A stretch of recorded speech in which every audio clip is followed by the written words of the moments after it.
All your life, you've been being misdirected by the opinions of others through social media, news outlets, popular opinions, experts, people that you think know, people that you believe in, people that have influence over you. You've been being misguided by the opinions of yourself, the legion of voices that lives inside of your head, who thinks they know, who you think know, who you have confidence in, who you believe to be an expert. Understand, the experts are misleading you and guiding you down a path of destruction. So we all have heard the cliche, garbage in, garbage out. Cliches, while annoying, hold a certain level of relevance and truth because of the collective experience that we're all a part of. Remember, one God, one body, one salvation. I know that mess with us because we love the individual thing. We love to find differences in ourselves. We love to present ourselves as superior, see ourselves as superior, judge others, which allows for us to maintain the level of superiority that we carry over the people that we judge. And it enables us to continue in our dysfunction undisturbed. And that's really what we're all seeking. There are tons of people who will say they're online every day looking for healing, looking for peace, looking for something new, something different, a refashioned, renewed experience of life. But if you look at their actions outside of their YouTube and their Google search history, you see that they are addicted to what they are familiar to. They are constantly craving and seeking and finding the dysfunction that they know. See, we don't know what we like what we know. We've always struggled to try new things.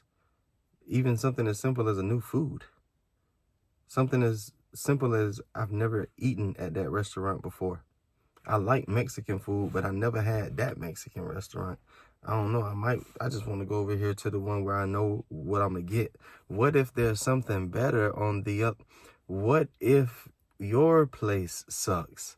Have you ever got to the point that you considered that? What if what I think is best is wrong?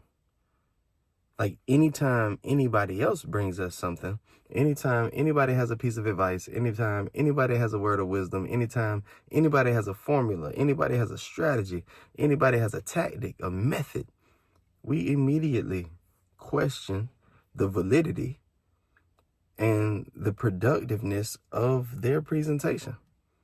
But when we go inside of ourselves and we listen to the legion of voices that we've hung out with through every past failure of our life, we forget to analyze and assess and be as analytical and as unbiased as we think we are when we're looking and assessing other people's ideas.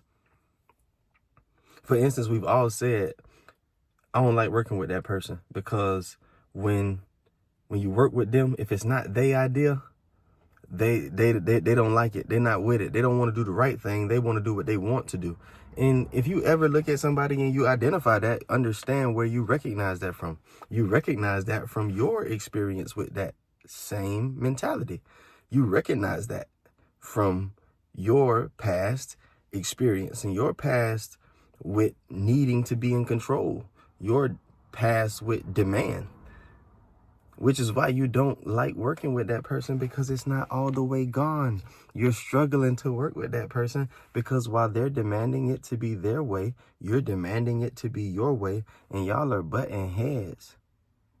Understand, iron sharpening iron is not always two people sitting down with a book, smiling with cups of water in devotion.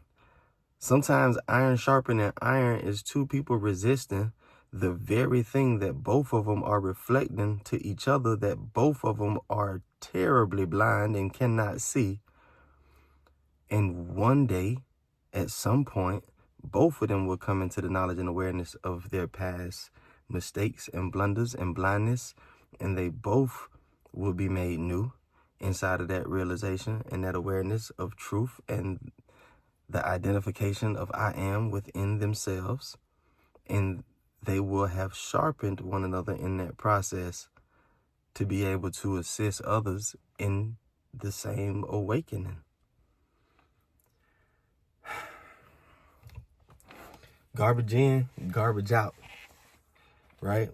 Just like food, we make a big deal right now. It's super trendy online. Watch what you eat.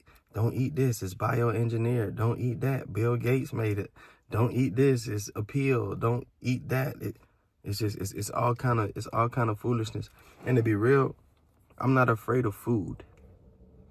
I do carry a intense craving to live in accordance with my natural design.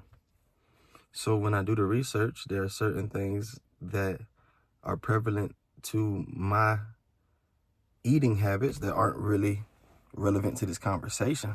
So I'm not going to make this conversation about food because it was a word picture that I was going for.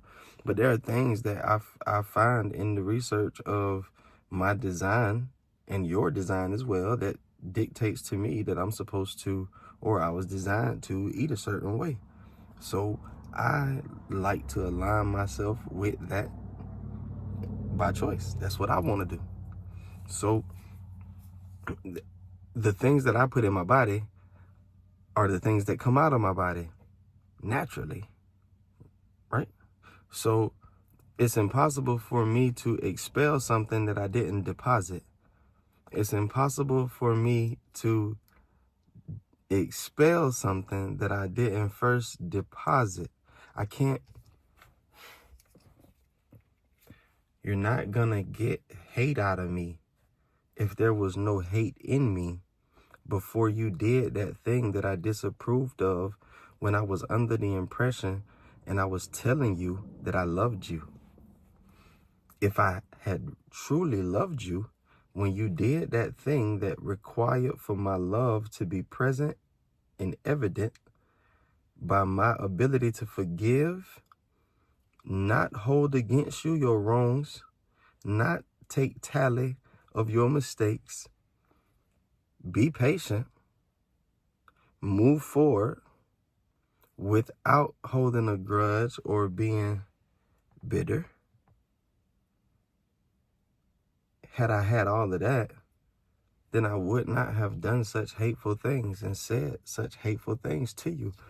But the fact that I did say those things and I did do those things indicates not only to you, but it's an indication to me that what I said I had for you, I do not. Because love doesn't just vanish. Love doesn't go away. Love isn't pulled back when there's a lack of appreciation for it on the other side. Love is not purchased. It's free. So when I extend my love, love is not performance-based. So when I extend my love, I don't pull it back because you didn't perform up to my expectations. I don't pull it back because you did something that now deems you unworthy of my lavish love.